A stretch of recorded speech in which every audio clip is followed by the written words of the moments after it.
Bueno, vamos a ver ahora la notación de las antiderivadas. Obtuvimos estas antiderivadas anteriormente, pero ¿cómo se simboliza el que o que me pidan o que indique yo que voy a encontrar una antiderivada? Ya comentamos que para las derivadas este es el símbolo de operación o una manera de notarlo. dn de x de lo que se va a derivar. Y entonces, ¿qué onda con las antiderivadas? Entonces yo quiero sacar la antiderivada del 1 de esta función. Entonces, para indicar la antiderivada, la operación, utilizo este símbolo. Esto significa que voy a antiderivar o integrar, aunque más adelante vamos a ver una pequeña diferencia entre antiderivar sobre todo conceptual, ¿no? Entonces, aquí en la antiderivación se considera que este es el símbolo de operación de la antiderivada o de la antiderivación. Y aquí vamos a poner la función que vamos a antiderivar. Y entonces, en este caso, si es 1 lo que voy a poner aquí, pues no es necesario ponerlo, nada más es la integral del diferencial de x. Y ya se sobreentiende que ahí es 1.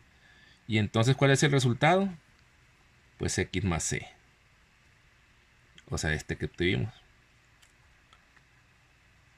Entonces la otra le expresaría así: integral de o antiderivada de x, esa es la función de x. O sea, voy a buscar qué función se derivó para obtener esta x. Y ya vimos que era x cuadrada sobre 2 más c. Entonces la 3 sería la antiderivada de 2x cuadrada de x. Y entonces el resultado que nos dio fue 2 tercios de x cúbica más c. Esa es la notación. Entonces 4, la integral de x a la 1 medio de x. Esto es igual a 2 tercios de x a la 3 medios más c. Entonces, esta es la antiderivada. Entonces, el área aquí, cuando sacamos el área, podemos expresarla mediante una integral definida, se le llama. O sea, con este mismo símbolo. Pero cuando ya definimos de dónde a dónde se va a calcular el área, o de dónde a dónde se va a calcular el valor de la antiderivada, se le llama la integral definida. Y entonces, por ejemplo, aquí donde hicimos la representación del área de esta función de 0 a 5, entonces, ¿cómo indico que voy a querer el área de 0 a 5 para esta función? Pues le indico así. Sería la integral de 0 a 5 de 2x cuadrada de x.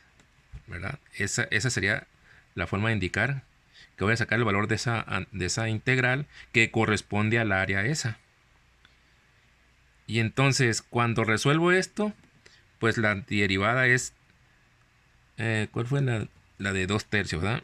2 tercios de x cúbica. Aquí ya no le ponemos más c. Ahorita les explico por qué. Entonces, y aquí indicamos de dónde a dónde se va a evaluar esta expresión, que es la función primitiva. Es de 0 a 5. Entonces esto quiere decir que, o sea, de A a B, pues acuérdense que el intervalo donde se encontraba el área, el inicial era A y el otro era B. Y entonces aquí nada más tenemos que sustituir el 5 por la X y el 0 y ya tendríamos el valor de esa integral que correspondería al área. Y entonces se sustituye el 5, serían 2 tercios, 5 al cubo, menos 2 tercios de 0 al cubo. Bueno, no hay necesidad de ponerle este. Y lo que me salga este resultado, eso va a ser el área. ¿Sí? Entonces, ¿por qué no es necesario poner la constante esta cuando saco una integral definida?